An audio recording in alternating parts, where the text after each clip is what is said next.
안녕하세요. 남스타입니다. 소액으로 꼬마 빌딩 건물주가 되려 하시는 분들이 요즘 많습니다. 근데 그런 분들의 성공적인 투자를 좀 방해하는 요소들이 있는데요. 그게 뭘까요?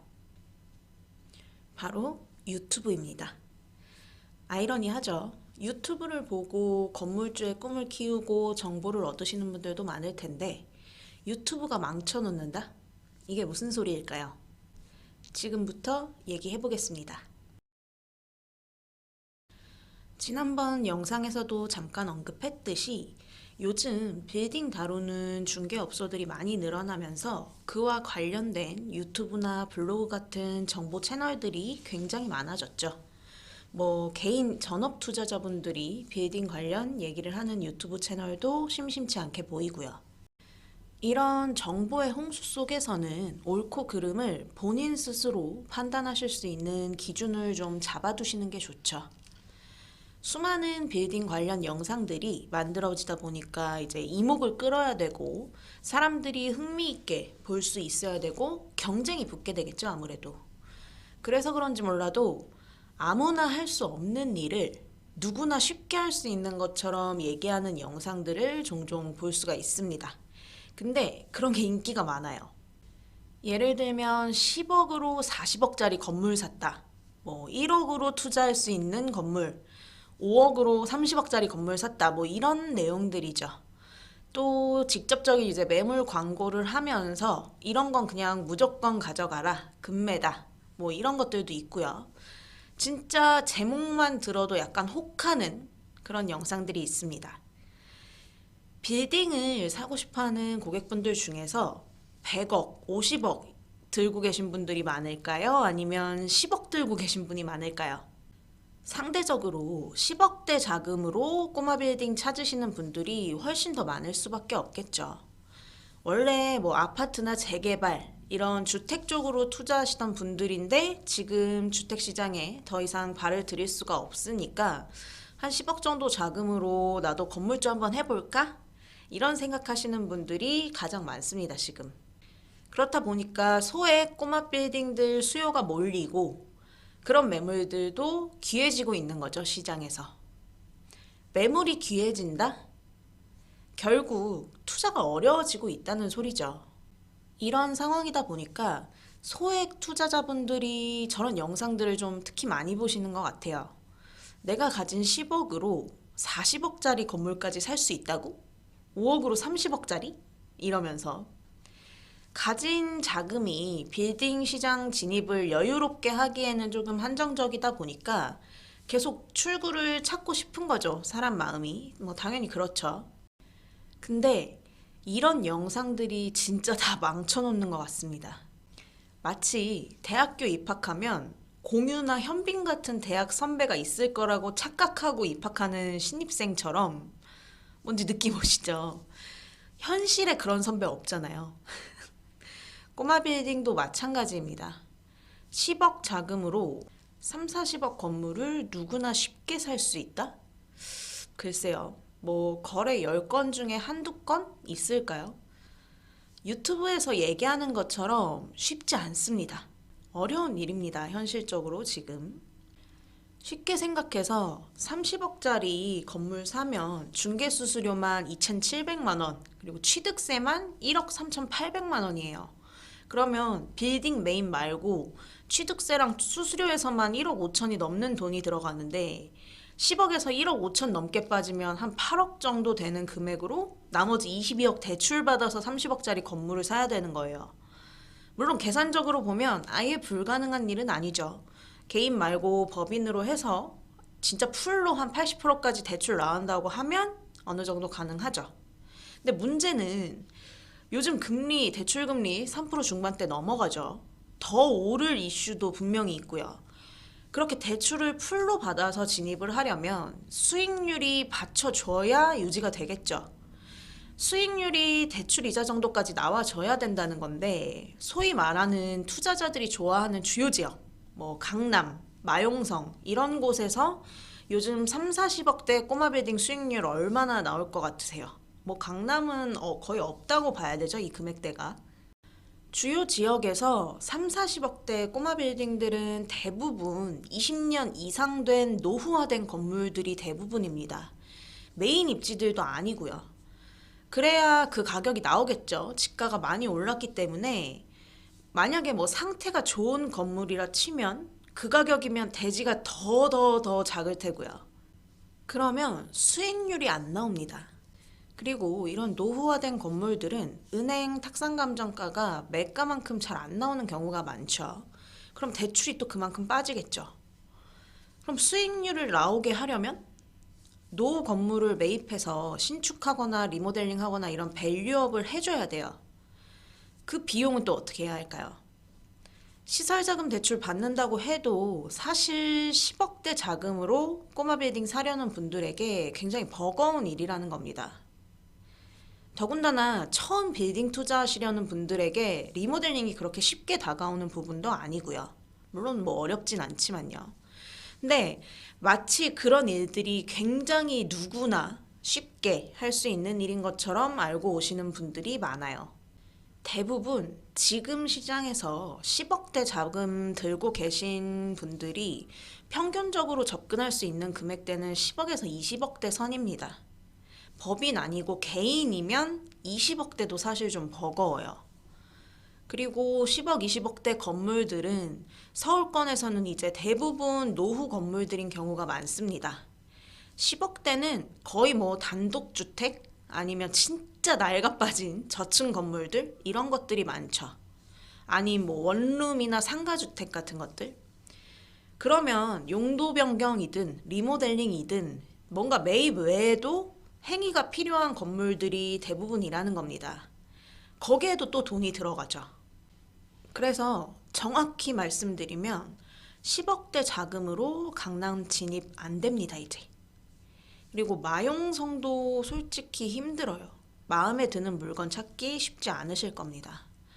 마포 이런 쪽도 상권 있거나 아니면 뭐 역세권 이런 지역에서는 이면에 이면 아니면 막 차 진입도 어려운 그런 골목길에 있는 단독주택들도 지금 16억, 20억 뭐 이렇게 합니다. 대지 한 40평 정도 되는 것들. 그럼 그거 매입해서 리모델링 하거나 신축 비용까지 더 들고 있어야 출구를 찾을 수가 있겠죠. 쉽지 않아요. 실제 시장 현실은 이런데 몇 개 이제 흥미로운 영상들 접하고 꿈을 크게 가지게 되는 거죠. 아, 역시 그래도 빌딩하면 강남, 마용성 정도는 진입해줘야 살아남지 않겠냐 얘기들 많이 하시면서요. 그러다가 이제 막상 알아보면 이게 뭐지? 싶은 마음에 아예 투자를 포기해버리시는 분들도 많죠.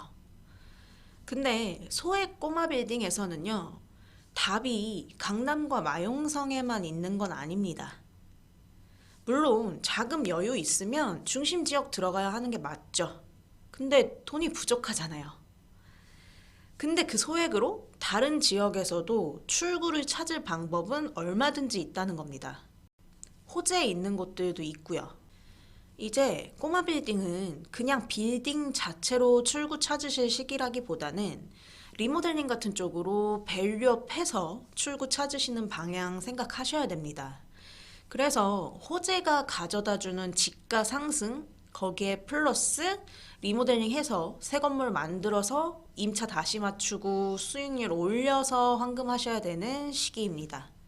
그렇기 때문에 소액 투자자들도 분명히 눈여겨볼 만한 지역들, 물건들이 있다는 거죠. 제가 지난 영상에서 중랑구 쪽 지역 간단하게 브리핑 해드렸죠. 그런 알맹이 지역들 놓치시면 안 된다니까요. 분명히 길이 있습니다. 근데 본인 자금대가 강남이나 마용성 진입이 어렵다는 걸 인정을 못 하시는 분들이 많은 거죠.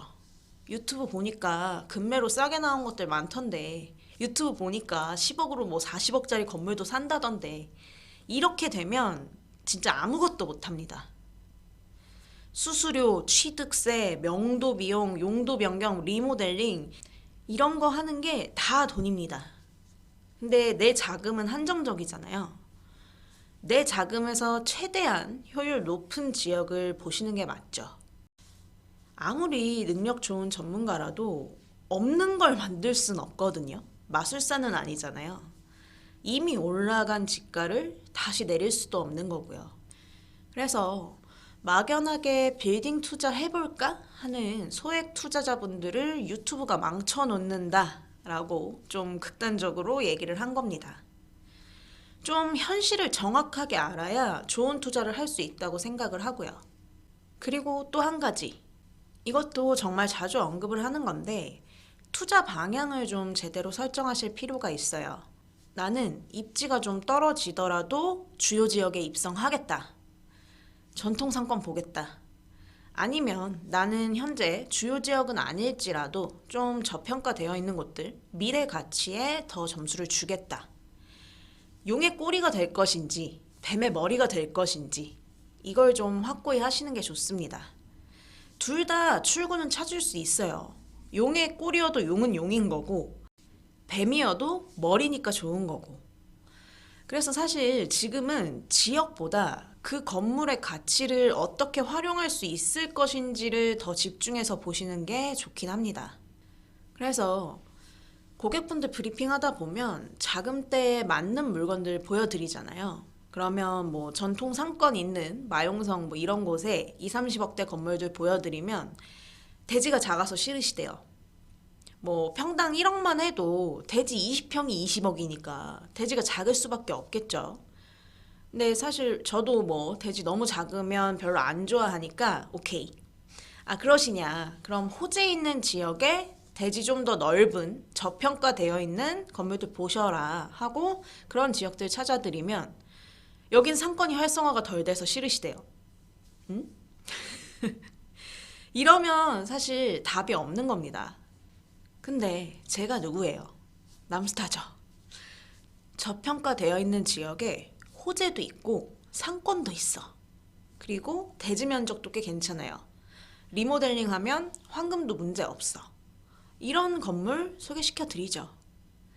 그러면 또 주변에 상가가 너무 밀집되어 있어서 안 좋을 것 같다. 뭐 이런 얘기를 하시는 분도 계셨어요. 응? 우리는 그런 걸 상권이라고 부르기로 합의한 거죠. 그냥 건물을 평가하는 잣대 자체가 중구난방인 겁니다.